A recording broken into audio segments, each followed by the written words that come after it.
Bonjour, donc aujourd'hui on va parler des divisions.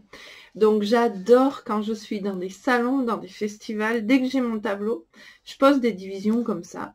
Et puis il y a beaucoup de gens en fait qui sont bloqués, des adultes, des enfants avec les divisions.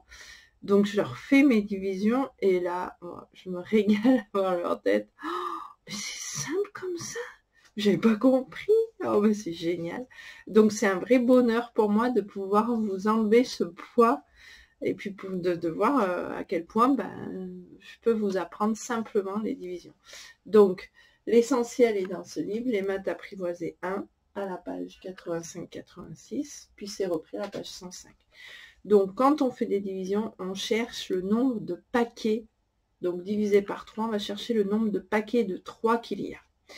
Donc, cette méthode de division en ligne, elle est expliquée vite fait dans ce livre-là, mais elle est essentiellement reprise dans celui-là, dans laquelle, pour les fractions, j'utilise énormément ces manières de diviser.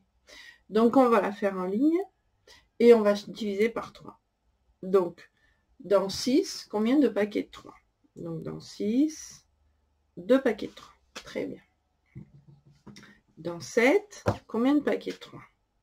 Donc, un paquet de 3, 2 paquets de 3, et il reste 1. Donc, 2 paquets de 3, et il reste 1. Nous n'avons plus 3, mais nous avons 13. Dans 13, combien de paquets de 3? Alors, il faut connaître un peu ces tables. Hein. Donc, 3 fois 4, 12.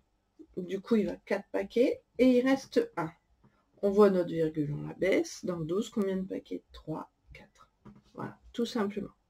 Donc, 673,2 partagé en 3, ça fait 224,4. Alors là, les gens, oh, c'est simple. Mais oui, c'est simple les maths. Je suis là pour vous aider à comprendre les maths simplement. C'est mon but. Ici, nous faisons pareil. Nous passons de cette écriture-là à la division euclidienne. Donc, elle expliquait, page 105, etc. Nous commençons toujours pareil. C'est une autre manière de l'écrire. Donc, dans 6, combien de paquets de 3? Nous en mettons 2. Une fois que nous les avons écrits ici, nous allons les enlever ici. Donc, on va enlever 2 fois 3, 6. Voilà, il ne reste rien. On abaisse notre 7. En fait, on va toujours observer la ligne qu'on va étudier. Donc, dans 7, combien de paquets de 3? Il y en a 2. On les a pris ici, on les enlève ici. Il reste 1. On abaisse notre 3. Donc, dans 13, combien de paquets de 3? On en met 4. 4 fois 3, 12. On les a pris ici, on les enlève ici. Il reste 1. On voit notre virgule avant d'abaisser notre 2. On la met ici. Et on abaisse notre 2. Dans 12, combien de paquets de 3? Eh bien, il en va 4.